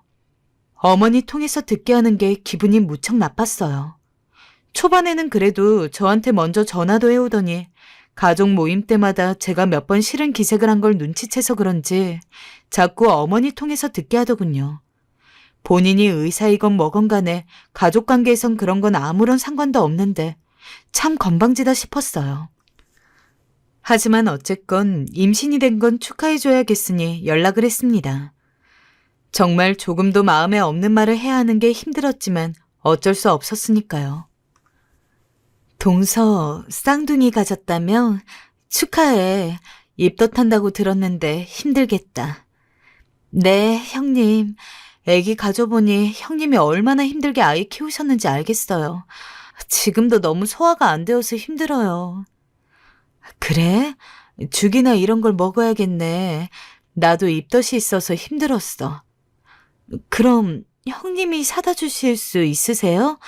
제가 웬만하면 가겠는데 지금 입덧이 너무 심하고 열도 있어서 병원에도 못 가고 있었거든요. 만약에 퇴근하고 오면서 사다 주시면 정말 고마울 것 같아요. 수영 씨는 요즘 야근이 많아서 집에 늦게 들어오거든요. 저보고 갑자기 전복죽을 사다 달라니. 당황스럽긴 했지만 애걸복걸하며 부탁까지 하길래 일단 제 딴에는 동서 생각해서 전복죽을 사갔어요. 그래서 배를 누르고 들어갔더니 동서가 무척 놀라더군요. 아, 형님 정말 오셨네요. 얼른 들어오세요. 동서네 집은 결혼할 때 친정에서도 좀 보태주셨다고 들었는데 가보니 확실히 으리으리하긴 하더군요. 밖에서 볼 땐 평범했는데 돈이 많아서 그런지 인테리어도 엄청 비싸게 돈을 들였는지 같은 동 사는 아는 애기 엄마네 집보다도 훨씬 좋아 보였어요. 혼수로 해왔다던 가전들도 다 비싸 보였고요. 이런 크고 좋은 집에서 잘 살고 있는데 이 반도 못 되는 집에서 살고 있는 내 주제에 뭔 걱정을 해서 죽까지 사들고 왔나 싶었지만 그래도 일단은 상황이 안타까우니 내밀었습니다. 그런데 세상에 동서가 죽을 받고서는 하는 말에 저는 너무 화가 나서 몸이 떨리더군요. 사람이 아무리 돈 많고 능력 좀 있다고 해도 그렇지 이렇게 무시해도 되는 건가요? 어머, 형님, 죄송해요. 제가 원래 전복을 못 먹어요. 저 생각해서 사다 주셨는데 죄송해요. 이따가 수영 씨 오면 대신 먹으라고 할게요. 아니면 다시 팥죽으로 사다 주실 수 있으세요? 어? 팥죽으로 사다 주세요, 형님. 왕복거리가 얼마 되지도 않잖아요. 금방 갔다 오실 수 있을 거예요. 번거롭게 해드려서 죄송해요. 이게 무슨 똥개 훈련일까요? 전 결국 전복죽 못 먹는다는 말에 팥죽을 사러 나가야 했어요. 아니 그럼 미리 진즉에 전복죽을 못 먹는다고 말을 하지 사다 달라고 하면서 그 말을 쏙 빼면 어떡하나요? 죽집에 가면서도 오만 가지 욕을 한 것 같네요. 그렇게 겨우 왕복 40분 거리로 오가며 죽을 사다 주었는데요. 형님, 어떡해요? 저 지금 너무 배가 아파서요. 약 좀 사다 주시면 안 돼요? 죽은 아무래도 안 될 것 같아요. 다음에 먹을게요. 정말이지 당황스러웠습니다. 갑자기 배가 아프다며 이번엔 약을 사다 달라는 동서. 일부러 이러는 건지 정말 아픈 건지 혼란스러울 정도였어요. 아프단 사람 말 무시할 수도 없고 결국 전 약을 사다 주었고 동서가 사다 달라는 과자들과 음료수까지 사서 건네줘야 했어요. 그걸 받은 후에야 동서는 흐뭇한 표정으로 웃었고 고맙다 하더군요. 그러면서 하는 말이 형님, 혹시 앞으로도 종종 부탁드려도 될까요? 제가 거동하기가 좀 불편해서요. 이거였죠. 아니, 임신하면 거동을 아예 못하나요? 만삭도 아니면서 너무 황당하고 그냥 절 무시한다는 생각밖에 안 들더라고요. 전 아무 말 없이 그건 곤란할 것 같다고 딱 잘라 말하곤 이후로 너무 화가 나서 동서 애기 낳을 때까지 연락을 하지 않았어요. 그런데 그랬더니 그걸 또 동서가 어떻게 시어머니한테 전달했는지 충격적인 얘기를 시어머니 입을 통해 듣고 말았어요. 둘째 며느리가 임신해서 몸이 안 좋나 봐. 그래서 부탁을 했는데 제가 들어주기 싫다고 했다더라고. 자기가 왜 그런 부탁을 들어줘야 하냐고. 아이고 속도 좁아. 서로 도우면 좀 좋아. 우리 첫째 며느리 그렇게 안 봤는데 말이야. 나는 그래도 우리 둘째 며느리가 있어서 요즘 세상 살맛이 나. 명품 가방도 선물해줘. 어제는 여행 꿈까지 주더라니까. 어찌나 내 마음을 쏙쏙 잘하는지 몰라. 내가 말하기도 전에 척척 알아서 해주는데 아주 복덩이야 복덩이. 어머님 친구들이 집에 오셨을 때 음식 좀 차려드릴 겸 갔었는데 저 못 들으실 줄 알고 저런 얘기를 속삭이고 있으시더라고요. 순간 눈물이 쏟아질 것 같아 서둘러 시어머니 집을 나와 눈물을 삭혀야 했어요. 상황 모르고 무조건 동서편 드는 시어머니에게 너무 속이 상하더라고요. 세상에 정말 제 편이 없는 기분, 그런 기분 아시나요? 남편한테 동서에 대해 말했더니 남편도 이런 반응이더라고요. 당신이 재수 씨한테 너무 예민하게 반응하는 거야. 뭐라고? 왜 당신은 매번 그런 식이야? 날 똥개 훈련시키고 나보고 더 심부름 시켜도 되냐고 그랬다니까? 날 대놓고 무시했다고. 무시한 게 아니라 못 먹는 거니까 다시 사다 달란 거 아니야. 임산부인데 전복 잘못 먹고 탈라면 당신이야말로 어쩌려고 그래? 그냥 넙죽 받으면 이후로 또 사올까 봐 하는 말이겠지. 그럼 미리 말을 해줬어야지. 그리고 심부름 시킨 건 괜찮아? 사람이 뭘 해도 윗사람한테 순서에 맞게 굴어야지. 그러자 남편은 여기까지 듣더니 아주 질린다는 얼굴로 저를 보더라고요. 그러면 좋겠지만 사람이 어떻게 다 내 맘같이 구냐고. 그냥 재수 씨 딴에는 그게 최선의 예의였나 보다 하고 덮어. 당신은 가만 보면 자격지심이 너무 많은 것 같아. 재수 씨가 이쁘고 어리고 똑똑하고 의사니까 그러나 본데 도대체 왜 그러니? 그게 더 찌질해 보여. 너도 공부 열심히 해서 의사 하던가. 그걸 지금 말이라고 해? 그럼 말하지 마, 서로. 네, 제가 말하는 족족 동서편을 드는 남편이랑은 이제 상종도 하고 싶지 않더라고요. 자기 때문에 저런 여자랑 가족이 되어서 이렇게 마음고생하는 저를 몰라주는 걸 보니 뭘 봐도 남편 탓이 제일 커 보였어요. 그렇게 시간이 지나 동서는 쌍둥이를 낳았고 그때는 한번 가보았어요. 시어머니는 아주 그런 경사가 없다면서 틈만 나면 보러 가시는데 제가 동서를 싫어한다는 걸 눈치채셨는지 아예 부르지도 않으시더라고요. 어차피 저도 꼴도 보기 싫었으니 잘된 거라고 생각했는데 좀 시간이 지나 다른 일로 어머니 댁에 들렀을 때 말실수를 하셨어요. 그네 너는 규진이 키울 때 그냥 유치원 보냈었지? 둘째네는 쌍둥이 둘 다 영어 유치원 보내려고 미리 돈 내고 왔다더라. 요즘 뭐가 그렇게 비싸냐? 근데 시키면 좋다더라. 우리 아들은 남편 돈벌이상 당시에 그렇게 한 달에 100만 원이 넘는 교육기간은 보낼 수 없었고 저도 한창 바쁠 때라 꿈도 못 꿔봤거든요. 둘째네야 뭐 돈 많으니까 보낼 수도 있겠지만 그걸 굳이 귀로 듣게 되니까 너무 짜증이 나더라고요. 한 명도 아니고 둘씩이나 벌써 준비한답시고 저렇게 비싼 기간에 보내다니. 저러다가 진서방님 돈 다 써버리는 거 아닌가 걱정까지 되더군요. 그런데 그러던 어느 날 동서가 전화가 왔어요. 꽤 오랜만에 통화하는 거라 어색하기도 하고 받기도 싫었지만 일단 동서는 기분 좋게 말을 걸더라고요. 동서, 오랜만이야. 잘 지냈어? 네, 형님, 혹시 들으셨어요? 저희 아이들 둘 다 이번에 영어 유치원 보내요. 주변 동료들 보니까 일찍이 조기 교육이 중요하다고 하더라고요.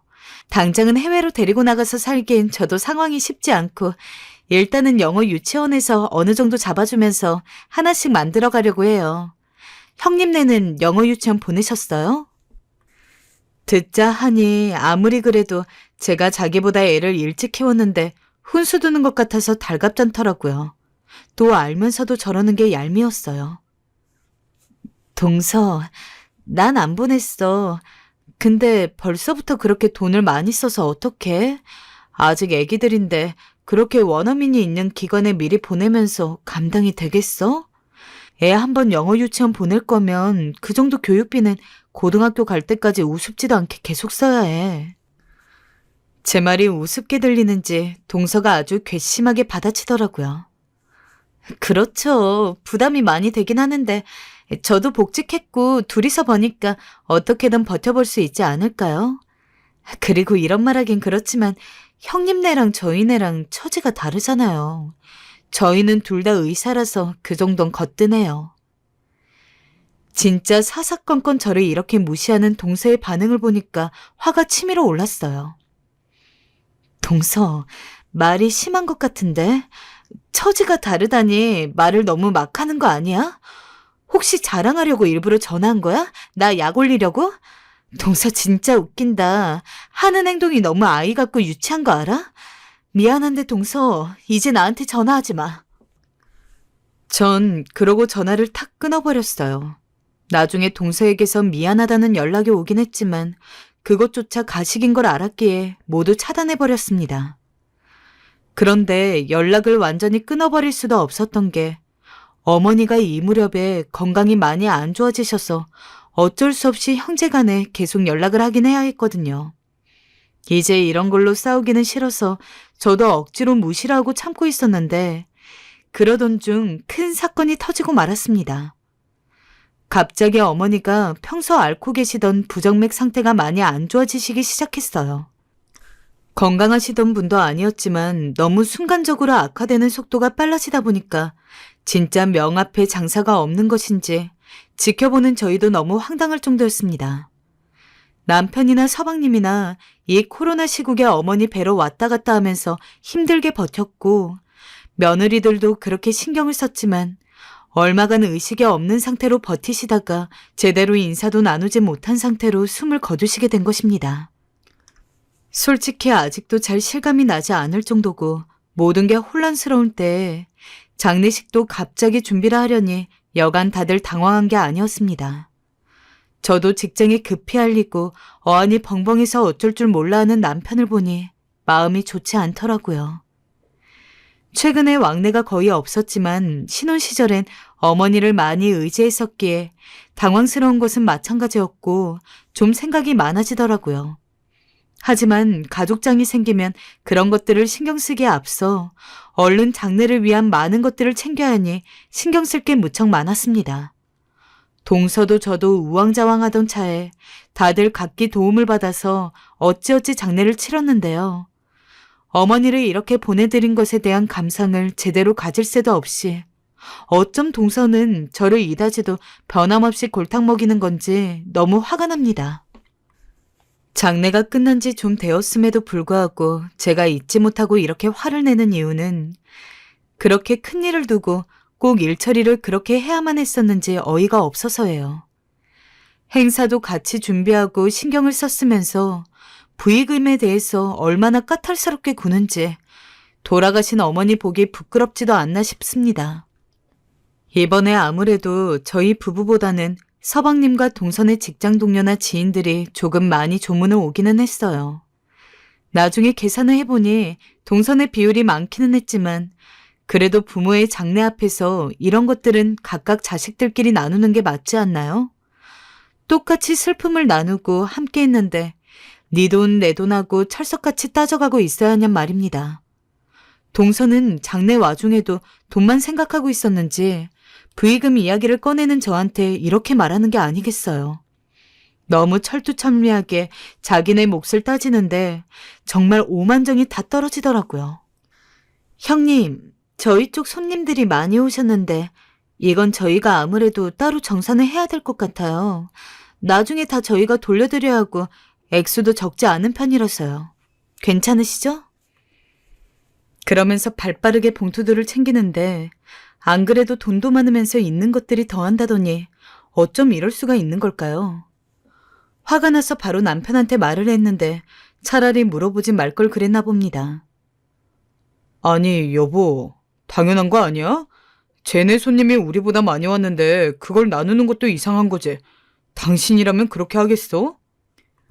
외려 저를 이상한 사람 취급을 하는데 저라면 똑같이 나눠 가졌을 거예요. 동선에는 늘 저렇게 자기네 하고 싶은 거 다 하고 살고 돈도 많은 주제에 어떻게 어머니 장례에서까지 저렇게 자기네 이득만 쏙 챙겨가는지 너무 얄밉더라고요. 그러면서 계산은 각각 집에서 나눠서 부담하자고 하는데 꼭 그렇게 칼같이 잘라야 되는 건가요? 하지만 이 사건은 그럴 수 있다 치고 넘어갔어요. 제가 말해봤자 괜히 저한테 욕만 날아올 것 같더라고요. 그런데 어머니 돌아가시고 난 후 저희 가족끼리 모이는 자리가 있었어요. 돌아가신 어머니 얘기를 나누고 있는데 갑자기 동서가 저에게 너무 뜬금없이 직장을 구했냐고 묻더라고요. 아니, 아직 새로운 데 알아보고 있어. 그래요? 그럼 형님, 제가 새로운 일자리 알아봐 드릴까요? 어디 아는 병원이라도 있어? 근데 그러면서 하는 말이 정말 어처구니가 없더라고요. 형님, 혹시 저희 집 가정부로 일하시는 건 어때요? 가정부란 말이 좀 그렇긴 한데요. 지금 아이들 밥 해주고 집안일 해주시는 분이 갑자기 그만두게 되어서 곤란한 상황에 있거든요. 형님께서 해주시면 너무 감사할 것 같은데. 아무래도 아이들 문제이다 보니 예민한 문제이기도 해서요. 보수는 섭섭하지 않게 드릴게요. 형님 간호사 하셨을 때 월급보다 5만 원 더 쳐서요. 어때요? 여기서 전 그만 폭발을 해버렸죠. 동서, 정말 너무한 거 아니야? 나한테 심부름 부탁할 때도 그러더니만. 뭐? 이제는 가정부? 동서 대체 나를 어떻게 보는 거야? 나 지금 간호사 일 동서가 볼 땐 아무것도 아닌 것처럼 보이나 본데 내 나름대로 사명감 가지고 일하는 거야. 동서가 의사라 해서 날 무시할 권리는 없다고. 어머, 형님, 왜 이리 화를 내세요? 전 그냥 제안한 것뿐인데.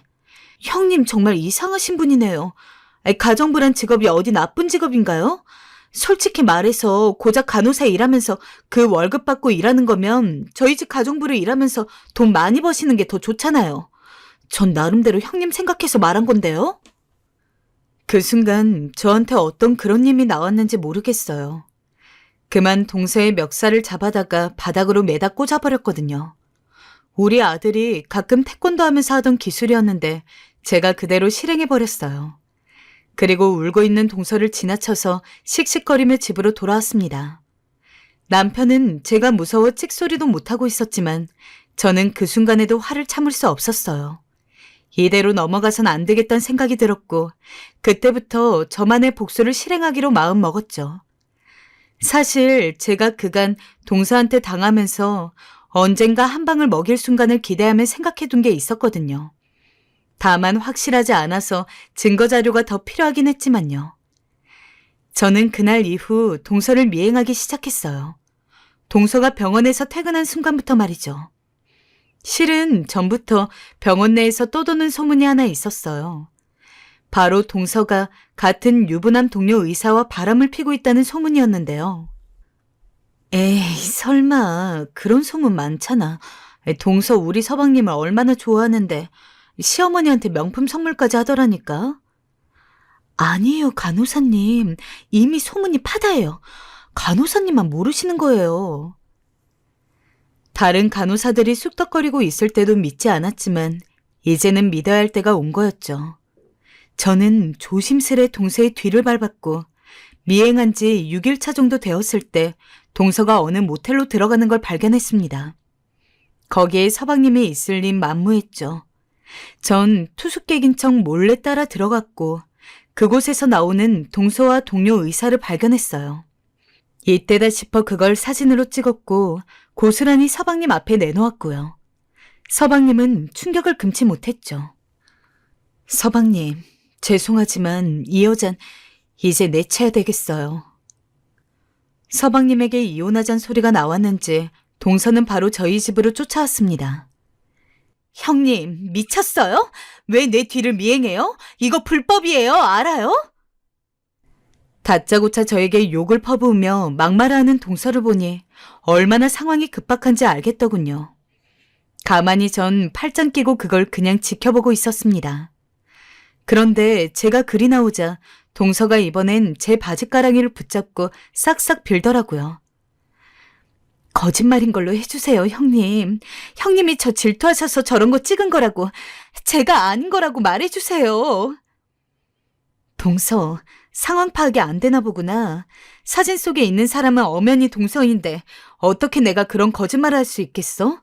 죄 지은 사람은 벌 받아야지. 인과응보 몰라? 이혼 당할 일 했으면 이혼해야지. 이제 나가줬으면 좋겠는데 아이 올 시간 돼서 말이야. 형님. 그제야 울며불며 저에게 형님이라고 말하며 꼬박꼬박 존칭을 쓰는데 기가 찼습니다. 지금 동서는 이혼한 상태고 혼자 살고 있답니다. 아직까지 서방님에게 연락하며 받아달라고 하는 모양인데 서방님은 동서 쪽을 쳐다도 보지 않고 있고요. 어쨌든 오늘 여러분께 전해드리고 싶은 이야기는 여기까지였어요. 혹시 여러분 주변에도 이런 동서가 있다면 꼭 반드시 가만히 있지 마시고 할 말은 다 하시길 바래요. 저도 나름대로 복수한 뒤 지금 너무 후련하게 살고 있거든요. 모두 건강 잘 챙기시고 지금까지 이야기 들어주셔서 감사해요.